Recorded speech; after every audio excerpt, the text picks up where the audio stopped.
سلام علیکم، خوش اومدین به ادامه این ولاگ. صبح زود الان ساعت 7:30 آماده شدم که برم واسه اوراواریوسوس یا همون جاب شادوینگ.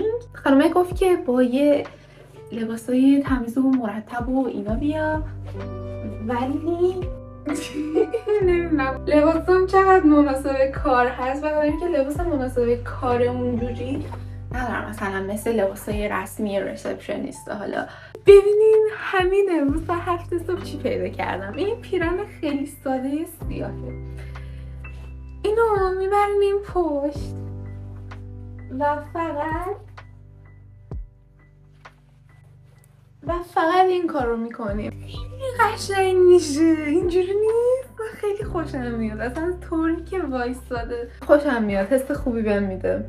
اگه شما هم طریقتون ممکنه مثل من باشه میتونید از این اصله اینجوری بزنین. یه ورقه دارم، همین مربوط به کارهاییه که باید انجام بدم واسه مدرسه و فکر کنیم من هنوز اینو نخوندم، ولی خب عکسش رو گرفتم، میخوام برم تو راه بزنم تو گوگل ترنسلیت بخونم. چرا من همه کارا رو میندازم دقیقه 90؟ و این که شال گردن خیلی مهمه تو سرما، گردنتون در امان باشه همیشه. من آمادم، let's go. راستشو بخواین خیلی دلم درد میکنه و به زور دارم راه میرم، نمیدونم چرا، کلا دلم درد میکنه و خیلی اذیتم، ولی باید برم. میخوام فقط بخوابم. فکر کنم دارم مریض میشم چون تبخالم زدم. let's go.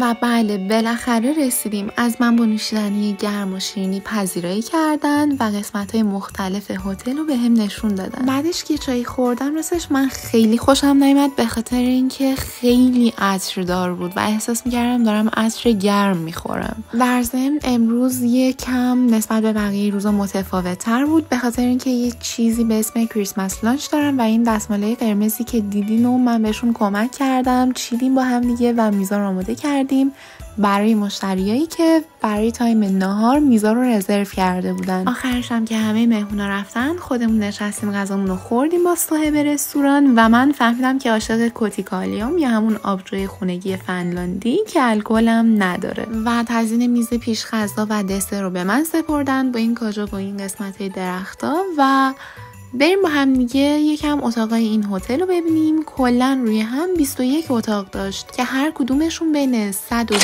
تا 140 یورو هزینه داشت واسه یه شب.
خب الان روز کاریم تموم شد. کاری که کردم این بود، امروز روز غذای کریسمس بود، یولولونوس اگه اشتباه نکنم، یعنی کریسمس لانچ، ناهار کریسمس. یه حالت یه چیز خاص‌تر بود نسبت به همیشه. اولش که با ریسپشنیست صحبت کردم، کلا ازش یه سری اطلاعات گرفتم، سوالی شخصی که خودم هم داشتم پرسیدم و اینجا هم تبخال زدم. پرسیدم گفتم که صاحبش میاد امروز، صاحب هتل گفت که نه و من خیلی ناراحت شدم چون صاحب هتل شما ببینید دوست داشتنی، مثلا انرژی مثبت، انرژی خوب، انرژی عالی. دوست داشتم که سالم ازش بپرسم و باش صحبت کنم به عنوان کسی که بیزنس خودشو داره.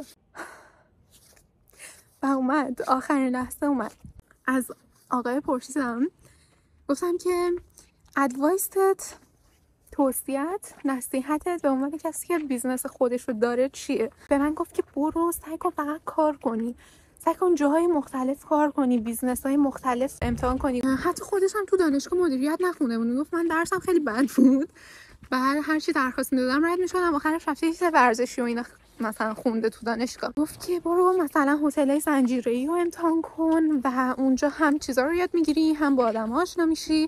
گفتم که چجوری تونستی مثلا هتل خودت رو داشته باشی، مثلا پولتو جمع کردی وقتی، چون خودش گفت که من 9 سال جاهای مختلف رو کار کردم. گفتم خب توی این 9 سال مثلا خودت پولو جمع کردی بعد هتل رو گرفتی؟ گفت که نه، تقریبا غیر ممکنه که بخوای کار کنی و با پول معمولی که در میاری بتونی مثلا همچین جایی رو بخری. بعد گفتم خب اوکی، پس چجوری این کار کردیم؟ گفت شانس. اصلا نمی‌خواد بگه وای من سختی کشیدم، وای من اینجوری بودم، من از اینجا اومدم به اینجا رسیدم. گفت من فقط خیلی خوششانس بودم. گفت که من فقط آدمای خیلی خوبی سر رام قرار گرفتن، خوششانس بودم و شرایط همه چیز بر وفق مورد من پیش رفته. اگه برین فیلمای قبلی منو ببینین که واسهتون آپلود کردم راجع به ماتریکس و این داستانا، چی گفتم؟ نگفتم باید تیکی دیزی بگیری، نگفتم با زور زدن و سختی کشیدن نیست، باید انقدر حالت خوب باشه، انقدر انرژیت خوب باشه. و میگفت که من همونطور که میبینی آدم ایزی گوینگم. و گفتم آره ببین من تا رفتم خونه گفتم مامی بیا ببین چه آقای خوب و خوش انرژی بود. گفت که آره چیزی که واقعا خیلی مهمه این مدل برقراری ارتباط من با آدم هست. گفت بهم اعتماد میکنم و خوششون میاد از من. وقتی که این هتل گذاشته بودم برای فروش، اولا که یه آقای اومده به این گفته که ببین یه همچین هتلی هست گذاشتنش واسه فروش، میخوای؟ بعدم گفته حالا بریم ببینیم مثلا چی میشه. بعد چجوری هتل رو خریده؟ با صفر، با 0 مانی. یعنی اومده گفته که اوکی من هتل از اون میخرم، بعد هر ماه از درآمد هتل اومده اون چیز هتل رو پرداخت کرده و اینجوری هتل رو خریده. یعنی با درآمدی که خودش هر ماه از هتل در می آورده هتل رو خریده. چی بگم؟ خیلی راحت نیست، یعنی واقعا موفقیت شیرین نیست. و خودش چی کار میکنه؟ بعضی وقتا میاد رو سر کارا مثلا رسپشنیست وای میسته، ولی واقعیت اینه که هیچ کاری نمیکنه. مثلا من به عنوان ویترس اونجا که بودم کلی بدو بیا اینو ببر اونو بیار، بچه‌ها هم کسایی خوب یاد گرفتم. مثلا اینکه چجوری کلی ظرف رو روی دستم حمل کنم، خب خیلی چیز خوبیه. چیزای خیلی زیادی یاد گرفتم، ولی مسئله این است که هرچی شما صاحب یه کسب و کاری باشی، هرچی خودت هیچ کاری نمی‌کنی، بیشتر پول میاد واسه شما. برو بیاش و بدوکاری بدویی و سختش همش پای بقیه است. شما فقط لم میدین، کیف می‌کنی و همه درآمدها واقعا میاد تو حسابتون. اما برای اینکه به این نقطه برسین ارتباطات خیلی مهمه. ارتباطاتون رو قشنگ داشته باشین و خوش انرژی باشین. آدمی که من دیدم آدمی بود که من آدمی نیستم که سریع اعتماد کنم، ولی آدم قابل اعتمادی بود، آدم خوش انرژی بود. پس تو ارتباطاتتون اینا خیلی جدی بگیرین. همونطور که همیشه گفتم برای موفق شدن شما باید پیش خدا و بنده خدا محبوب باشین، دوست داشتنی باشین، باتون حال کنن، هم خدا هم بنده خدا. و اینجوریه که شما واقعا به اون موفقیت میرسین بدون اینکه بگی اوه من این سختی ها رو کشیدم، من از اینجا اومدم به اونجا رفتم. و یه چیز دیگه، خودش روسی بود و همه کارکنای اونجا تقریبا روسی بودن به جز یه نفر. پس چی میخوام بگم؟ شما میگین نژاد پرستی، ولی این کاملا طبیعیه که کارفرما فنلاندی باشه اولویت رو میده به فنلاندیا، کارفرما روسی باشه اولویت رو میده به روسیا. روسیه‌ای ها کارفرما ایرانی باشه اولویت رو میده به ایرانیا هر جای دنیا. این هزینه نژاد پرستی من نمیبینم، به نظرم چیز خیلی نرمالیه. جالب اینجاست که همین انرژی که من ازش میگرفتم و اونم از من میگرفت. خیلی اصلا نمیتونم 2 کلمه حرف بزنم باشون. چقدر به من پیشنهاد میکرد که واسه سامر جاب اگه خواستی حتما میتونی درخواستتو بدی و ما خیلی دوست داریم که با هم دیگه کار کنیم، حتی بیشتر و بیشتر و بیشتر یاد بگیریم. خلاصه حرفم اینه که خوش انرژی و دوست داشتنی بمونین، با راحتی تموم به موفقیت برسید. یعنی واقعا زندگی رو take it easy. و میگفت که به نظرم هر کسی توی زندگیش چند تا از این شانسای خوب داره، پس اگه زیر 30 سالتونه از منطقه امنتون بیاین بیرون تا زیر 30 سالگی و ریسک کنید و از شانساتون استفاده کنین. حالا یا میشه یا نمیشه، شما که چیزی واسه از دست دادن ندارین. و احتمالا یه چیز دیگه که واقعا خیلی مهمه محیط کاریه. مثلا همکارای امروز من اینجوری بودن که لیوان شکستی فدا سر نشی هستم، ولی میگفتن راحت باش، زدی شکوندی هم شکوندی فدا سر، اصلا لیوان واسه شکستن اونم سر کار. رو که زندگی واسه بگیرین اگه یادتون باشه من اول رفتم یه رستوران دیگه دنبال این اوراواریوسوس، بعدش خب اونجا گفتن که ما نمیتونیم و این روز حالا برنامه داریم. دیدین که من اصلا گفتم نمیشه، اوکی میریم رستوران بعدی، میریم هتل بعدی. و چی شد؟ من رفتم هتل بعدی و این فرصت رو به دست آوردم که بتونم با همچین آدمی که به یه جایی رسیده بشنم صحبت کنم کلی. مطمئنم اگه میرفتم توی هم رستوران اولی اصلا همچین فرصتی شاید گیرم نمیومد. مثل سال قبل که رفتم توی یه داروخونه کار کردم و خیلی خسته کننده بود، واقعا خسته کننده بود. اصلا محیطای بیمارستانی، درمانی، داروخونه اینا واقعا افتضاحه. کاری ندارم، ولی اگه یه چیز واسهتون نمیشه به این فکر کنین که شاید یه چیز بهترش قرار واسهتون اتفاق بیفته. یه چیز دیگه کار نیست واقعا. یعنی چی؟ یعنی این آقایی که خودش الان هتل داره یه روزی پیش خدمت بوده، یه روزی ریسپشنیست بوده توی همین هتل ها. پس واقعا هیچ مشکلی نداره که کار کنیم، هیچ مشکلی نداره. و به این فکر نکنیم که اوه من الان بیام مثلا پیش خدمت بشم بعد مثلا فلانی منو ببینه چی میگه بگه. واقعا یعنی این چیزی رو دیگه اصلا بهش فکر نکنید. چرا میگم دوباره همکاراتون خیلی مهمه؟ به خاطر اینکه مثلا تجربه زیادی اینجوری نداشتم توی پیش خدمتی و گارسونی و اینا.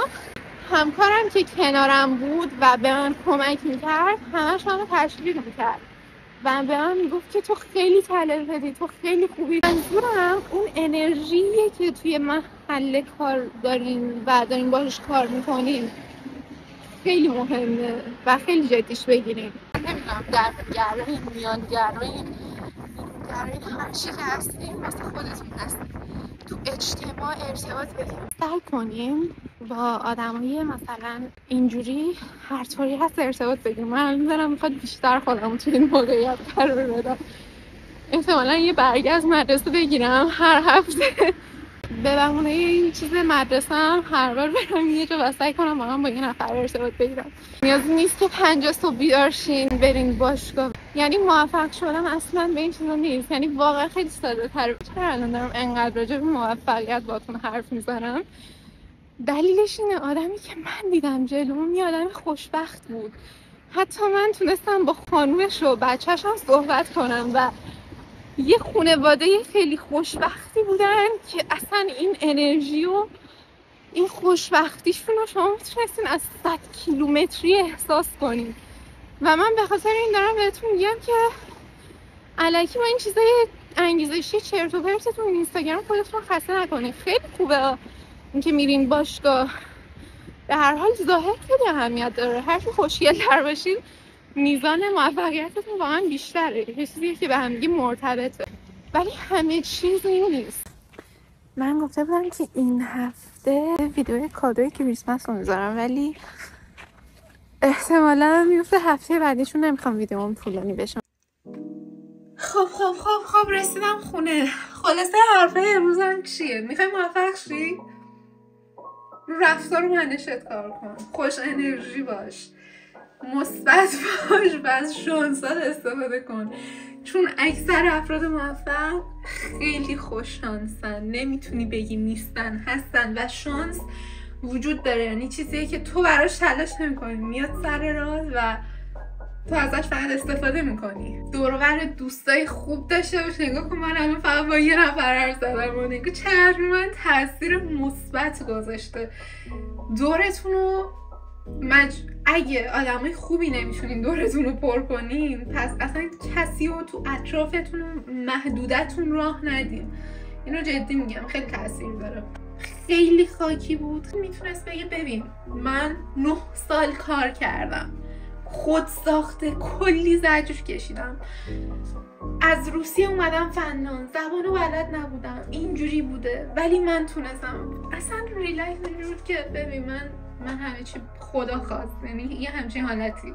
خیلی دوستتون دارم، امیدوارم که حرفام بهتون کمکی کرده باشه. البته هر کی داستان زندگی خودش رو داره. یه سری هم با سختی واقعا پولدار میشن، یه سری هم مثل این آقا به راحتی پولدار میشن. بس داره که ذهنیتت چی باشه. اگه ذهنیتت این باشه که راحت پولدار میشن، خب راحت پولدار میشه. اگه ذهنیتت این باشه که اصلا پول واسه من نیست، خب اصلا پول واسه تو نیست.